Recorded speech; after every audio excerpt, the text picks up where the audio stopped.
Friends, मैं हूँ Shilu and welcome you all in Shilu's दुनिया। ढेर सारी शुभकामनाएं और गुड विशेस के साथ आज का वीडियो शुरू करने जा रही हूँ। जैसे कि सबको पता है कि आजकल मैं स्मार्ट गृहिणी सीरीज बना रही हूँ और सबको वो पसंद आ रही है, उसकी मुझे बहुत खुशी है। स्मार्ट गृहिणी का मतलब ये होता है कि जो लेडी अपने घर को, अपने पैसे को और अपने समय को एकदम स्मार्टली यूज़ करे, उसका सही इस्तेमाल करे, तो वो स्मार्ट गृहिणी बन जाती है। और स्मार्ट गृहिणी बनना है तो सोच भी हमारी स्मार्ट होनी चाहिए। स्मार्ट सोच का मतलब ये होता है एकदम सुखद जीवन। और इस सीरीज में मैं एकदम सिंपल और यूज़फुल टिप्स हर एक गृहिणी के लिए देती हूँ। तो स्टार्ट करते हैं आज का वीडियो। सो फ्रेंड्स, जब महीना स्टार्ट होता है, हमारे हाथ में सैलरी आ जाती है और हमें लगता है कि इस महीने तो मुझे कुछ भी करके पैसे बचाने ही है। और धीरे धीरे हमारे खर्चे शुरू होते हैं। महीने के आखिर में देखो तो ऐसा कुछ बचा ही नहीं होता कि हम जिससे बचत कह सके। तो ऐसा क्यों होता है? इतने सारे पैसे कहाँ चले जाते हैं, किस तरीके से हम खर्च करते हैं, हमें पता नहीं चलता। तो इसके लिए आज वीडियो बनाएंगे कि हाँ, हर महीने किस तरीके से एकदम स्मार्टली हम मंथली बजट बनाएं और उसका तरीका क्या है, उसके बारे में आज बात करेंगे। आज के वीडियो में मैं आपको 5 ऐसे स्टेप बताऊंगी जो आपकी स्मार्ट मंथली बजट बनाने के लिए बहुत ही यूज़फुल रहने वाले हैं। तो इसमें सबसे पहला स्टेप ये रहेगा कि आप एक डायरी बना लीजिए, या फिर आप मोबाइल, अब हमेशा हमारे पास होता है तो मोबाइल में एप्लीकेशंस बहुत अच्छी आती है, जैसे मनी मैनेजर है या फिर गुड बजट है या फिर वॉलनट है। ऐसी जो एप्लीकेशंस है ना, वो बहुत यूज़फुल होती है और हम बहुत इजीली उसमें अपने जो भी हिसाब को नोट डाउन कर सकते हैं। तो ये आपको सबसे पहले बनाना है। अब जो आपकी डायरी है या फिर आपका एप्लीकेशन है, उसमें सबसे पहले आपकी इनकम लिखिए। अब इनकम के भी कई प्रकार होते हैं, जैसे कि आपकी सैलरी है या आपने फिक्स किया है जो अमाउंट घर के खर्चे के लिए, वो एक बार लिख दीजिए। उसके साथ साइड इनकम होती है, कई बार हम छोटा मोटा एक्स्ट्रा काम करते रहते हैं, उसकी इनकम हो सकती है। कई बार हमने कोई प्रॉपर्टी है हमारे पास, जैसे एक शॉप है और आपने उसे रेंट पे दे दी है, तो उसका रेंट आपको रेगुलरली मिलता है, तो वो भी एक आपकी इनकम को जनरेट करता है। उसी तरीके से आपने बहुत अच्छी तरीके से कहीं पे इन्वेस्टमेंट किया हुआ है, तो उसका इंटरेस्ट आपको रेगुलरली हर मंथ में मिलता है, तो ये भी आपकी इनकम हो गई। तो वो सभी कौन सी इनकम है आपकी, उसका टोटल कीजिए और एक साइड पे उसे लिखिए। दूसरी जगह पे आपको लिखना है कि आपके खर्चे कौन से हैं। अब खर्चे जो है वो डेली लिख सकते हो आप या वीकली लिख सकते हो, उस तरीके से कर सकते हो। तो रेगुलरली लिखने के लिए मैं तो यही कहूँगी कि आप डेली खर्चे आपके लिखिए, यानी छोटे से छोटे खर्चे को भी आप लिखिए। तो इससे क्या होगा कि आपको बहुत क्लियरली पता चलेगा कि कहीं पे आपने गलती से 2 बार खर्चा कर दिया है, या फिर कहीं पे करने जैसा ही नहीं था खर्चा, फिर भी आपने वहाँ पे अननेसेसरी पैसे वेस्ट हुए हैं। ऐसी बहुत सारी चीज़ें कहीं पे, जैसे हम कोई मैगज़ीन का लवाजम भरते हैं तो वहाँ पे हम हमारी थोड़ी भूल हो जाती है और 2 बार हमने भर दिया पैसा, ऐसा भी हो जाता है।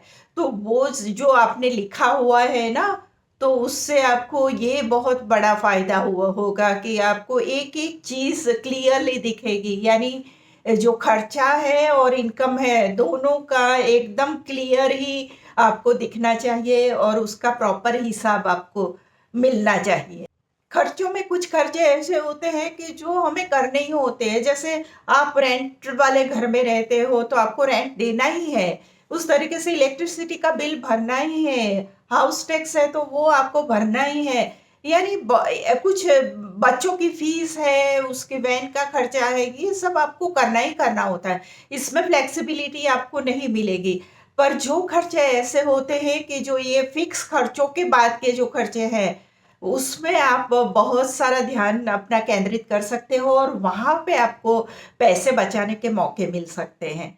सेकंड स्टेप ये रहेगा कि आप 50-30-20 का रेशियो का जो रूल है ना उससे फॉलो कीजिए। इसका मतलब ये होता है कि 50% आपको खर्चे ऐसे करने हैं जो बहुत ही एसेंशियल खर्चे हैं। जैसे कि राशन का खर्चा है या फिर आपको बच्चों की फीस भरनी है। इस तरीके के जो एकदम स्टेडी खर्चे होते हैं ना, वो 50% में आपको ऐड करने हैं कि कौन से खर्चे इस तरीके से हैं। 30% के जो खर्च है उसमें आप अपनी खुशियाँ और अपने एंटरटेनमेंट और इस तरीके के जो खर्चे होते हैं, जैसे गेस्ट आ गए उससे रिलेटेड है, तो इस तरीके के जो खर्चे होते हैं ना उसे उसमें शामिल कीजिए। जैसे कि कहीं बाहर खाने पे चले गए या फिर आप कहीं पे आउटिंग के लिए गए हैं या फिर फ़िल्म देखने चले गए, इस तरीके के जो खर्चे होते हैं ना 30% में उस सबको लिखिए। जैसे बच्चों को लेके भी कई बार हमें जाना पड़ता है पार्क में या फिर कुछ कुछ ऐसे म्यूजियम देखने चले गए, इस तरीके के जो खर्चे होते हैं ना वो 30% में आप रखिए। और 20% जो है ना उस वो आपकी बचत है और आपका इमरजेंसी फंड है। तो आपकी जो भी इनकम है उसके 50% आपके फिक्स खर्चे हैं, 30% को आप फ्लेक्सिबल रख सकते हो और 20% है वो आपके फिक्स इन जो आपको इन्वेस्ट करने हैं वो पैसे हैं, यानी बचत है। और आपके इमरजेंसी के लिए, यानी कभी इमरजेंसी में बीमारी आ गई या कुछ भी हुआ, अचानक से कहीं बाहर जाना पड़ा, वो ट्रैवलिंग का खर्चा है, वो सब जो खर्चे होते हैं ना उसके लिए इमरजेंसी फंड रखना पड़ता है और वो 20% में आपको इंक्लूड करना है। सो फ्रेंड्स, इस रूल बनाने का फ़ायदा क्या है? इसका सबसे बड़ा फ़ायदा ये है कि आपका बैलेंस बना रहेगा। आपको वो पता है कि कहाँ पे मुझे पैसे की बचत करनी है और कहाँ पे मुझे खर्चे कम कर देने हैं। यानी बैलेंस बना रहता है तो ना खर्चा खर्चा ज़्यादा, ना टेंशन ज़्यादा, ये वाली बात हो जाती है। मेरी थर्ड टिप ये रहेगी कि आपके जो भी खर्चे हैं ना उसमें एक लिमिट बना दीजिए। मेरे कहने का मतलब ये है कि देखो हमारे खर्चे क्या होते हैं, जैसे हमारे राशन का एक खर्चा है, फिर फ्रूट्स और वेजिटेबल का खर्चा है, फिर बच्चों के लिए पीछे थोड़े खर्चे होते हैं, सेल्फ केयर के लिए पैसे खर्च होते हैं। ये सब का एक लिमिट बना दीजिए। यानी आपने डिसाइड किया कि मेरे राशन का खर्चा 4,000 के करीब होता है, तो आपको है ना 4,000 की एक लिमिट बनानी है, उससे ऊपर नहीं जाना है। हर महीने आपको उसके अंदर ही लिमिट में रह के ही आपको खर्चे करने हैं और आपको पता होता है, एक दिमाग में आइडिया आ जाता है कि भई मेरा राशन इतने में हो जाता है। या फिर फ्रूट्स और वेजिटेबल्स में ऐसे होता है कि जैसे 2,000 रुपए या 3,000 रुपए आपने लगा दिए कि मेरे वेजिटेबल्स और मेरे फ्रूट्स में इतने खर्चे होंगे या पर्सनल केयर में मेरा 1,000 रुपया लगेगा। तो ये सब जो लिमिट बनाते हैं ना, उससे बहुत ही फ़ायदा होता है। तो जो आपकी बचत है उसके लिए भी आप लिखिए कि इस महीने मेरा टारगेट 3,000 रुपए बचाने के हैं। तो आपने उसी तरीके से अपनी इनकम में से डिवाइड किए हैं पैसे। तो वो 3,000 रुपए की लिमिट भी आप बना के रखिए। और ये चीज़ ऐसी है जिसमें आपको लिमिट के ऊपर जाने की छूट है। बाकी क्या लिमिट के अंदर जो खर्चे हैं ना, वो लिमिट के अंदर करने हैं। और इससे क्या होता है, छोटे से छोटे खर्चे पे आपका कंट्रोल रहता है और बहुत ईज़िली आप उसे आइडेंटिफ़ाई कर सकते हैं और बहुत ईज़िली पैसे बचा सकते हैं। नेक्स्ट टिप है कि save first and spend later. इस हैबिट को आप फॉलो करना शुरू कर दीजिए। इसका मतलब तो यही होता है कि जो जब भी आपकी सैलरी आती है उसमें से सबसे पहले आप 20% पैसे ऐसे निकाल दीजिए जो आपके बचत के नाम पे है या फिर इमरजेंसी फंड के नाम पे है।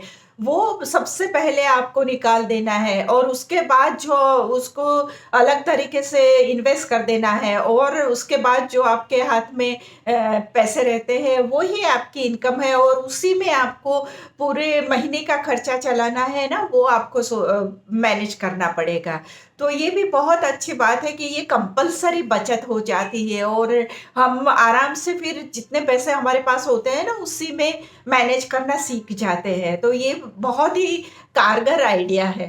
नेक्स्ट टिप है कि मंथली रिव्यू कीजिए और स्मार्ट तरीके से है ना उसे ऑब्जर्व कीजिए। आपने जो भी हिसाब लिखा है ना हर हफ्ते आप उसे चेक कीजिए। कहाँ पे आपने सबसे ज़्यादा पैसे खर्च किए हैं वो नोटिस कीजिए। फिर दूसरी बात ये नोटिस कीजिए कि कहाँ पे आप खर्चे बचा सकते थे, कहाँ पे पैसे बच सकते थे। और तीसरी बात ये सोचिए कि आप इसमें क्या इम्प्रूवमेंट कर सकते हो तो नेक्स्ट मंथ आप पैसे ज़्यादा बचा सकोगे। ये जो ऑब्जर्वेशन है ना बहुत यूज़फुल होता है और इससे ही हम ज़्यादा से ज़्यादा पैसे बचा सकते हैं। इस टिप का सबसे बड़ा फ़ायदा ये होगा कि आपका जो मंथली बजट बनाते हैं ना वो और भी स्मार्ट तरीके से आप बना सकोगे क्योंकि एक भी खर्चा आपकी नज़र से चूकेगा नहीं। तो आप बहुत ही अच्छी तरीके से एकदम कंट्रोल कर सकोगे अपने खर्चों पर और अपने मंथली बजट पर। सो फ्रेंड्स, जो बचत का है ना वो एक कला है, पर बचत करने की जो कला है ना उसका सबसे बड़ा पहला स्टेप जो है ना वो प्लानिंग है। तो आज हमने वो प्लानिंग के बारे में बात की। सो फ्रेंड्स, ये था आज का वीडियो और आपने देखा कि अगर प्रॉपर तरीके से प्लानिंग किया जाए तो हम बहुत इजीली पैसे बचा सकते हैं। और ये सबको आना चाहिए क्योंकि पैसे बहुत ही इम्पोर्टेंट रहते हैं हमारी लाइफ में और हमेशा हमारे पैसों का सही इस्तेमाल होना चाहिए। ये बहुत ज़रूरी है क्योंकि हमारे पैसे बहुत मेहनत से हम कमाते हैं तो उसका प्रॉपर तरीके से खर्चा भी होना चाहिए और बचत भी होनी चाहिए। तो जो स्मार्ट गृहिणी है उसको ये सब पता होता है और वो स्मार्टली अपने खर्चों को और अपनी इनकम को मैनेज करती है और बचत करती है। इसके बारे में और भी नए वीडियोस मैं बनाती रहूँगी क्योंकि अब हम देखेंगे कि किस तरीके से और भी फैक्टर इस पे काम करते हैं और किस तरीके से हम अपनी बचत में से कुछ ऐसी रेगुलर इनकम भी जनरेट कर सके या फिर हम उसे प्रॉपर तरीके से कैसे इन्वेस्ट कर सके। इस सभी बातों को हम नेक्स्ट वीडियो में देखते रहेंगे। और अगर आपको मेरे वीडियोस पसंद है तो प्लीज़ मेरी चैनल को सब्सक्राइब कीजिए, लाइक कीजिए और शेयर कीजिए। मैं आप सभी को ये रिक्वेस्ट करना चाहूँगी कि इस तरीके से एक अच्छी सी सीरीज़ बना के सबके लिए, लेडीज़ के लिए इतना यूज़फुल जो एक-एक टॉपिक लेके मैं आती हूँ तो वो आपके लिए बहुत ही बेनिफिशियल रहने वाला है और सबके लिए इतना ज़रूरी भी है। तो हो सके उतना मेरे वीडियो को लाइक कीजिए, शेयर कीजिए और मुझे सपोर्ट कीजिए। इसकी बहुत ज़रूरत है। सपोर्ट के बिना इंसान आगे नहीं बढ़ सकता और ना मैं और अच्छे वीडियो बनाने का मुझे मोटिवेशन मिलता है। तो प्लीज़ मेरे चैनल्स को थोड़ा सपोर्ट कीजिए और मिलते हैं अच्छे से नए से आइडियाज़ के साथ जो हमारी लाइफ को और भी बेहतर बना सके। तब तक के लिए बाय बाय।